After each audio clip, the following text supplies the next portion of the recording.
बरसात हो रही थी और एक सरकारी स्कूल में टीचर बच्चों को पढ़ा रहे थे।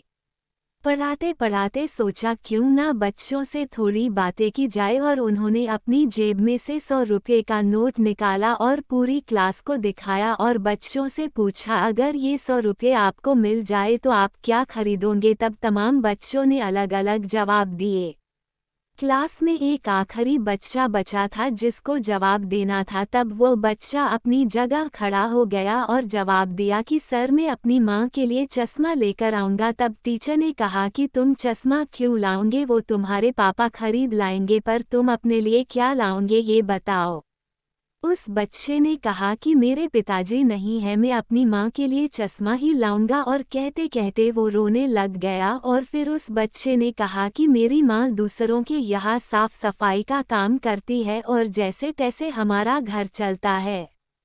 माँ को दिखाई कम देता है और माँ के लिए चश्मे की ज़रूरत है। ये सुनकर टीचर भी इमोशनल हो जाते हैं और कहते हैं, ये लो 100 रुपये, लेकिन ये मत सोचो कि मैं ये इनाम दे रहा हूँ या तुम्हारी माँ के चश्मे के लिए पैसे दे रहा हूँ। ये पैसे मैं तुम्हें उधार दे रहा हूँ और तुम बहुत मेहनत करना और अपने घर के हालात सुधारना। जिस दिन बड़े आदमी बनोगे उस दिन वापस आना और ये 100 रुपये का नोट मुझे वापस देना। उस लड़के ने कहा, जी सर। अब लड़का बहुत मेहनत करते गया और पढ़ाई करते गया।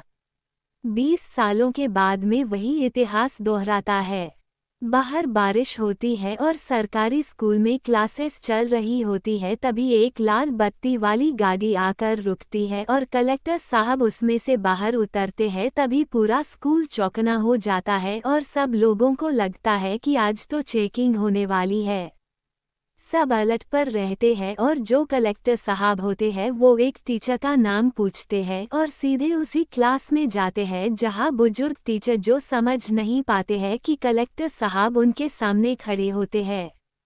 कलेक्टर साहब उनको प्रणाम करते हैं और 100 रुपये की नोट टीचर के हाथ में रखते हुए कहते हैं कि 20 साल पुराना मैं आपका शिष्य जिसको आपने 100 रुपये दिए थे और आपने कहा था कि ये 100 रुपये में तुझे इनाम नहीं बल्कि उधार दे रहा हूँ और जब बड़ा हो जाएगा तब वापस कर देना। और आज मैं आपका उधार देने आया हूँ, आपसे आशीर्वाद लेने आया हूँ, क्योंकि उस दिन आपने जो मदद की थी उससे मुझे जीवन में बढ़ने के लिए इंस्पिरेशन मिली और मैं कामयाब इंसान बन गया हूँ।